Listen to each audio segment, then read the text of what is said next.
Hey guys, it's Mark Spector Comics here, back down in the workbench, and I'm here to talk about our second segment of Under the Radar Rising Star. And if you remember from our first episode, we talked about Atlas Comics, and towards the end, if you saw the clip, I was going to introduce Namor the Submariner. So a little backdrop on Namor the Submariner. He's a very old character from Marvel, started way back in the 30s, and basically he's been hinted quite a bit as potentially becoming a new either villain or anti-villain, whatever it may be. He looks like he's definitely going to be appearing in the Marvel Cinematic Universe. So I want to talk a little bit about one of the books to look out for that could potentially have a huge upside. And I don't know about you, but a lot of his Golden Age books, which is his first appearances, are just way out of reach. His first appearance actually came in Motion Picture Funnies Weekly, #1, back in 1939. There were some other good books to look out for. And as for most of y'all, I know, for me at least, it's one of the big holy grails. It's Marvel Comics #1, which is the first appearance of Human Torch and second appearance in Origin of Submariner. That's definitely way out of reach.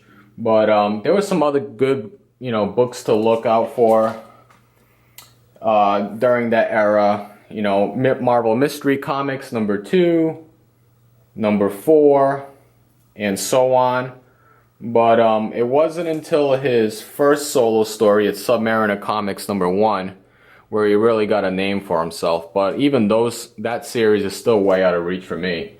But what starts looking very promising is in his Silver Age. So I'm going to put out the book in question for our topic today of Under the Radar Rising Star. And it's none other than, no, it's not Fantastic Four #4, which that's also on my hunt, which is his first Silver Age appearance, but it's none other than Iron Man and Submariner #1. So let me zoom in on that for you. So this is a great book. I definitely recommend picking it up if you ever get a chance. The book came out April of 1968. It's not his first Silver Age appearance, which, as we all know, is Fantastic Four #4. But if you look at it, Iron Man and Submariner #1 actually predates Iron Man #1 and Submariner #1 by a month. It's a great story. It's written by, let's see, Roy Thomas. And the cover's by Gene Colan and Bill Everett. It's a great cover. Let me see, I'm going to zoom in on it for you, and you can see it's actually signed there by Roy Thomas. I actually got a chance of meeting him last year. Really great guy. The guy's a legend. But so a little bit of information on this character. He's the first Marvel character introduced, as far as I know, like I said, back in the late 30s, 1939. And there's definitely, if you watched Avengers Endgame, you know that there was, hints of Namor being, present in the future for the MCU. There's a scene where they're talking about in Wakanda, Black Widow. They were seeing a little disturbance under the water, an underwater earthquake, as they said. That could potentially be the beginning of the teasing of Namor and the Submariner. And they were saying that, yep, we don't bother with that. So it's probably something that they ran into in the past. So potential movies that Namor could be introduced is actually, the first one could be Black Panther #2. In the comics, Namor actually has a lot of battles between Black Panther. And so that would be really cool. That would be the earliest I could see them being introduced. Or the other movie, it could be actually Eternals. So if you know anything about the Eternals movie, it's definitely coming out. They're in the works of making it. And a little bit about the Eternals. So you got the Eternals, the Celestials, and then the Celestials, they created the Deviants. You know, ended up being like the mutant genes or whatever. So like Thanos is a deviant. So he's also, you know, so you could potentially see Thanos reappear in there. But more importantly, in X-Men number 6, the original X-Men run, they talk about how Namor the Submariner is classified as a mutant, and in which this case he would be the first mutant in comic history. So there's your second potential. He could be in the Eternals as the first mutant.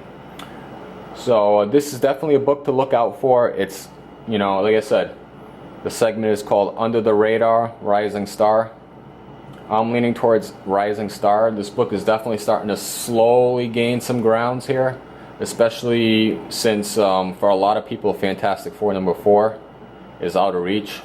Like I said, it's one of the books that are on my hunting, you know, one of my grail books, which is, you know, is getting out of reach for most people. I believe a CGC 2.0 is over $1,000 alone. So this book is a lot more affordable.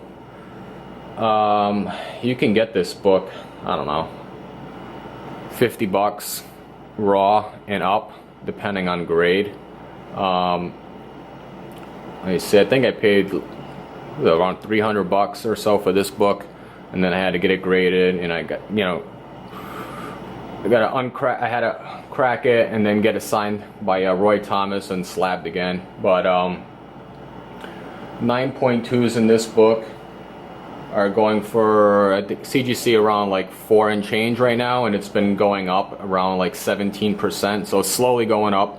But yeah, definitely a great book to look for, especially for your Namor fans out there. So that's pretty much it. So this is my second segment on Iron Man and Submariner number 1, Under the Radar, Rising Star. If you like what you saw, please like, share, and subscribe, and be looking out for the third part in this series, which I think will do something on Shang-Chi. So stick with me. Until next time, this is Mark Spector Comics, out.